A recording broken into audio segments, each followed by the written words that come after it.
Good evening, friends. I'm Dr. Ajay Shah, bringing you another Facebook Live. Uh, uh, Today was a Memorial Day, so I hope you had a good Memorial Day. And I'm sure we all thank our Americans who have served the country, who are still serving the country, and people who are veterans. So happy Memorial Day to all of you. It's almost over. I'm sure you had a uneventful day with healthy eating, exercise, meditation, time with family, time with spouse, time with friends, and having some good sunshine and sunlight. So let's celebrate the Memorial Day and say thanks again to all the people who have served. I've been doing this Facebook Live on a regular basis. I've done a series on high blood pressure, so please watch that on YouTube. I started a series on weight loss, and there are 12 segments already. They're all available on YouTube, so please watch them. Watch the segment one and finish all the segments. I started a series on depression yesterday, and I've done two segments on that, so please watch those two segments on depression. And now I'm starting this segment number three on one of my most favorite topic, and that topic is 110 things to do to live 110 years healthy and vibrant way. So obviously living 110 is very ambitious goal, but it's definitely achievable.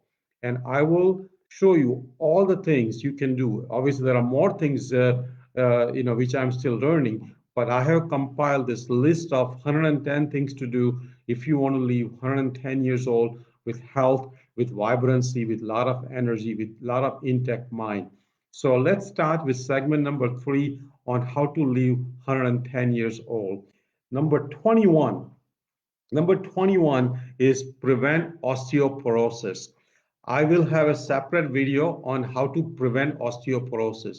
Osteoporosis is one of the major disabling disease, particularly when osteoporosis sets into spine and the hips.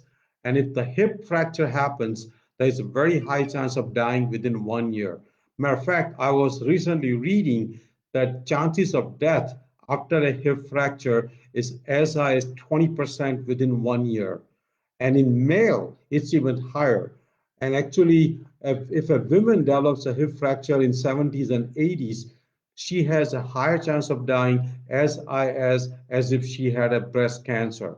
So again, hip fracture should be prevented by all means. So osteoporosis should be prevented. Spine fractures are also very common as we get older. And once a spine fracture happens, chances of significant back pains, disability, inability to walk sets in. So preventing osteoporosis is very important. I will have a separate video on how to prevent osteoporosis, so please stay tuned. Next number is number 22. Number 22 is having your A1C below 5.2. A1C is a measure of 90 days average of your sugar. And that number, if it's above 5.7, it's considered pre-diabetes. And if it's above 6.5, it's considered diabetes. So try to keep your A1C below 5.7 and preferably below 5.2 actually. My A1C runs around 5.2, 5.1. So keeping A1C below 5.2 is a sign of good insulin sensitivity. People who have good insulin sensitivity, they develop much less chance of diabetes, pre-diabetes, a lot of the complications of high sugar, insulin resistance, including heart disease, including Alzheimer, including stroke, including many of the vascular disease. So keep your A1C 5.2 or below. And you ask your doctor to measure the A1C. Actually, in my opinion, every person after age 35 or 40 should have their A1C measured one time to see where they stand. If you have risk factors for prediabetes, diabetes, including obesity, including high blood pressure, including high triglycerides, including high sugar, you should have your A1C checked by your primary care physician. Next number is number 23, and that's a fasting sugar below 84. Fasting blood sugar below 84. Once the blood sugar is above 84, I'm talking about fasting blood sugar, all the complications starts to happen, including heart disease. So try to keep your fasting blood sugar below 85. My fasting sugar actually was 81 just 2 weeks ago. So try to keep your fasting blood sugar below 84. Ask your doctor to check your fasting blood sugar or have your own machine to check your fasting blood sugar. Next number 24 is having total cholesterol below 150. Total cholesterol below 150. You can achieve total cholesterol below 150 with diet, with whole food, plant-based diet, and with no oil and minimum or no animal products and very low saturated fat. That means avoiding all the oils, avoiding all fried food, avoiding all highly saturated animal products, avoiding cheese and many other full fat dairy and many other full fat yogurt and other things. So keeping your total cholesterol below 150 is very important. Many people will require statin type drugs which actually will keep your cholesterol low. So try your best to lower your cholesterol with the natural lifestyle changes. And if you cannot do that, do not hesitate to be on a statin type drug if necessary. But do your best to lower the cholesterol with lifestyle measures. Next thing is keeping your LDL. Number 25 is keeping your LDL below 20, below 70.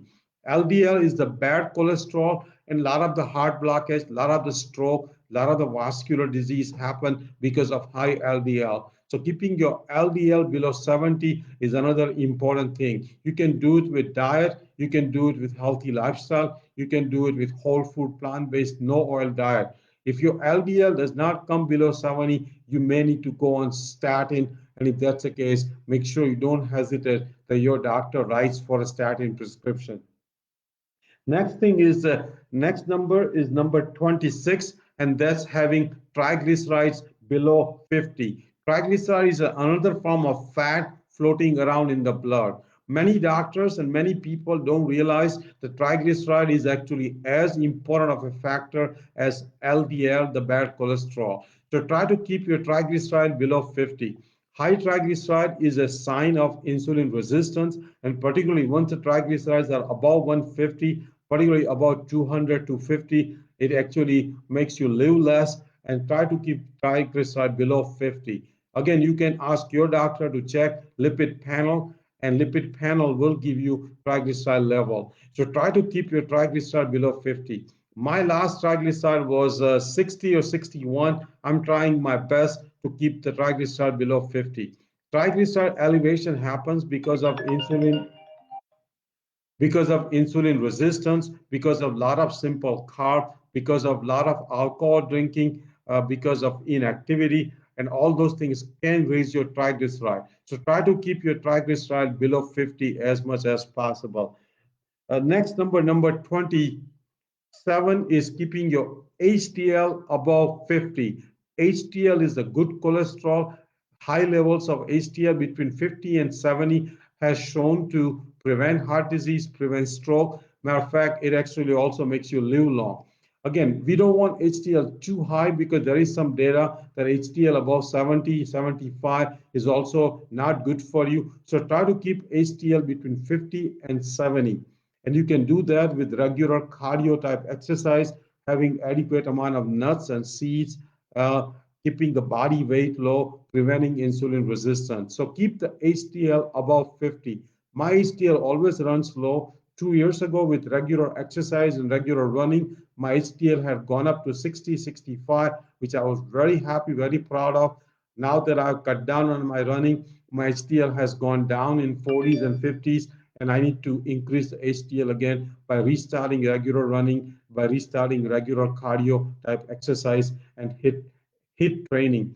Hit training is a training when you raise your heart rate and do intense cardio type exercise. Next number 28 is keeping your liver enzymes low. Liver enzymes are ALT and AST. I'm sure you can ask your doctor to check your liver enzymes. Liver enzymes elevation is one of the signs of insulin resistance. People who are overweight, people who are obese, they have chances of fatty liver, and fatty liver raises your liver enzyme. We used to think ALT, AST below 25 is ideal. Now that number has been increased to 40 as a new normal. In my opinion, keeping ALT and AST below 20, even lower than that, would be long term more beneficial and will make you live long. So keep your ALT and AST, which are the liver enzymes, as low as possible, preferably below 20. You can ask your doctor to check the liver enzymes. Next thing is number 29 is keeping the white blood cell count WBC below 4.5. Again, higher WBC is a sign of chronic inflammation and WBC should be kept low. People who are very healthy, people who are lean, people who are exercising regularly, people who are not stressed all the time, people who maintain healthy lifestyle, typically their WBC, white blood cell count, runs anywhere between 3.7 and 4.5. My last WBC was 4.2, which I'm very happy. My WBC used to run above 5, 5.5. Now with healthy lifestyle, it has come down. So try to bring your WBC down below 4.5, even preferably below 4.2. Obviously, if your WBC is below 3.5, make sure you check with your doctor to make sure there is no any blood issue going on. But try to keep your WBC between 3.7 and 4.2, 4.3. Next number 30 is lymphocyte count. Lymphocyte is a type of WBC which reflects whether you have chronic inflammation or not. And keeping lymphocyte count above 40, above 38 to 45 range would be a sign of not having chronic inflammation. When neutrophils, which is also a type of WBC, are high, particularly above 55, 60%, 70%, that's a sign of ongoing chronic inflammation, and that should be prevented. So if you check your WBC, and if the WBC is above 5.5, above 6, and if your neutrophils, which is a type of WBC, is above 55, 60%, that's a sign of some ongoing inflammation in the body, and that actually will make you live less. So try to keep your neutrophil percent count low and try to keep your lymphocyte percent count above 40, above 42%. So again, low WBC and high lymphocyte count. I'm going to stop here. I've done plenty of lives today. Please watch them. Please scroll down and watch all of the live. This live I've done will be on YouTube in an hour or two. So please watch that. Please watch all the segments on weight loss. Please watch all the segments on depression. Please watch all the segments on high blood pressure. Please watch all the segments on how to live 110 years old. All those segments are available on YouTube, so you can watch it at your own convenience. Please share this live with your friends and family on your page. Please like our page, Healthy Living with Dr. Ajay Shah. Please invite your friends to like our page. Please subscribe to our channel, and please go ahead and uh, do your best to be as healthy as possible. Have a great Memorial Day evening. Go to sleep on time. Don't drink too much tonight. Tomorrow is a regular work day. So I wish you the best. And again, happy Memorial Day to all of you. And definitely a big thanks to people who have served and people who are still serving. Have a great evening and good night. Thank you.